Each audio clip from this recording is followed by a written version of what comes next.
Hi, my name is Zai, longtime gamer and amateur music producer. When it comes to headsets, I put them in two categories, producer and entertainment. Producer is for clean, accurate sound, while entertainment is usually about the big bass and 7.1. Speaking of 7.1, it's nice to have, and maybe a very slight advantage, but the speed games are played at, and how they deliver the sound, generally, I find stereo does the job. Here's a nice play based on sound anyway. Last.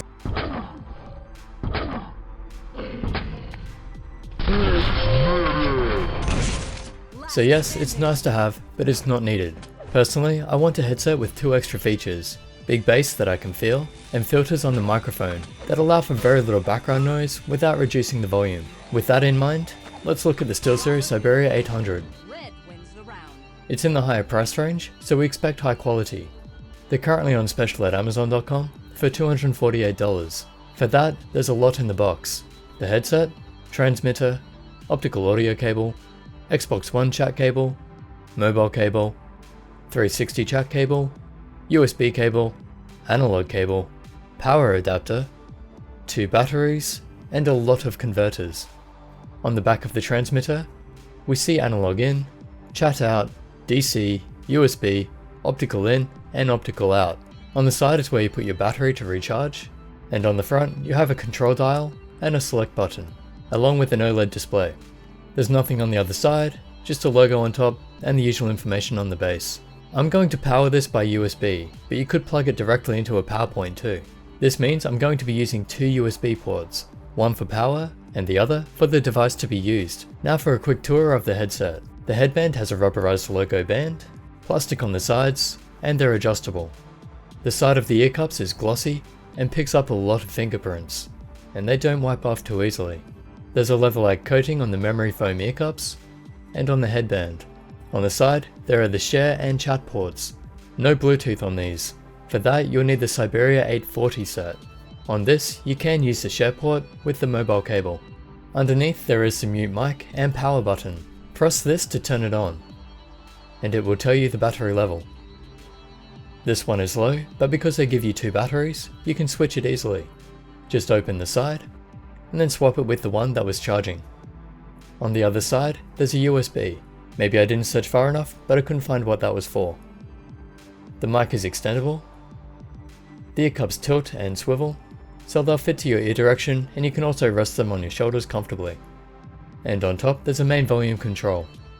They have 7.1 surround sound and stereo. I prefer to leave them in 7.1, but stereo can sound a bit better sometimes. For the actual sound, it's hard to show you exactly, but I've been doing some new testing that I'll show you in this review. But keep in mind, this is the first time I'm doing this, and I may not get it right. I'm just hoping it gives you a better idea of what I'm talking about. So basically what I've done is used a microphone to record both this headset and the Razer Man O' War. What you see now are visualizations of those recordings, so there will be some background noise in there. Both headsets are in 7.1 surround with flat equalizers, except the Razer, which has the bass boosted. Here's a listen to each.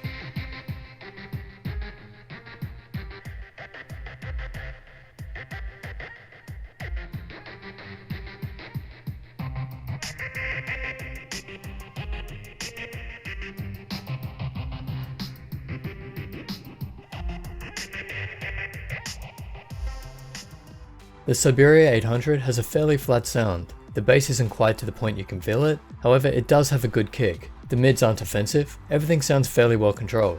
The thing I noticed was that the highs are a bit lacking, and if you look at the visualizer, you can see the evidence of that. I'd say the Man O' War highs are a bit harsh though, so maybe they were trying to avoid that. The good news is you can adjust the equalizer on the main unit. It allows you to change 5 bands. I turned up the bass slightly, and the high end more because it was lacking. It now sounds good to me, for gaming and listening to music and movies. So the flat equalizer may not be accurate, but you can adjust it. While we're here, let's quickly go through the menus of the main unit. So you can alter the source, set some other options, alter the equalizer, and switch between 7.1 and stereo. The mic is retractable, and it's on a flexible arm that holds its shape, and it's about 11.5 centimeters long. So far, these are my favorite kind of mics, but more important is the sound quality. Unfortunately, like many other headset mics, This one is too quiet and needed a boost. I'll leave the details in the description on how to do it. Here's how it sounds. This is with 10 dB gain. You note that there's a bit of background noise. It's not too bad, but if I compared the waveforms with the Razer Man War, you'd see that it's considerably more. This mic also spikes, has some pops, and detects a few mouth sounds. The voice quality seems clear enough, so with a few modifications, this mic could be perfect for gaming. It's still decent enough, I just think for a headset of this price range, the mic could be better. And a final note, it doesn't detect much bass in your voice either. However, I used it to record a song, and I found that there wasn't much latency, if any at all. So despite being wireless, it actually performs very well. According to the box, the mic is 100Hz to 10 kHz, and it's a unidirectional condenser. The frequency response of the main headphones is 20Hz to 20 kHz, max volume of 108 dB, and the wireless range is 12 meters, which is less than the others that I've tested, but not too bad.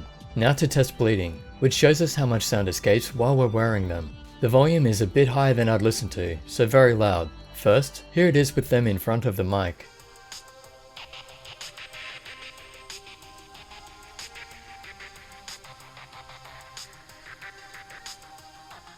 And now, wearing them in front of the mic.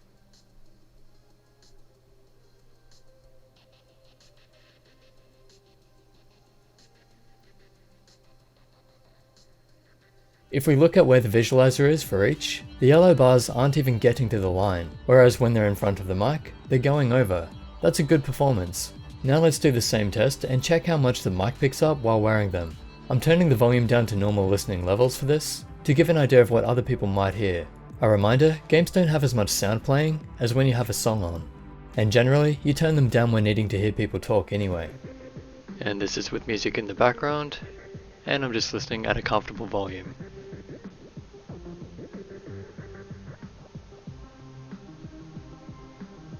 For the build quality, they seem well made. Here's a rattle test.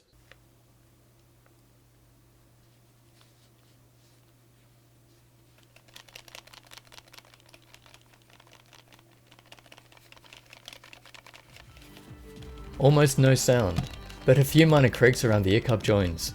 I'm happy with that, considering it's a plastic area.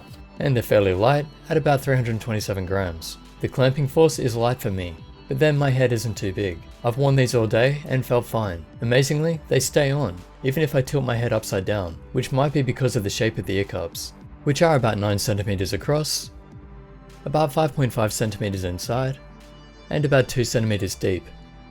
I don't wear glasses, but using these with sunglasses, I found they were quite comfortable, no different.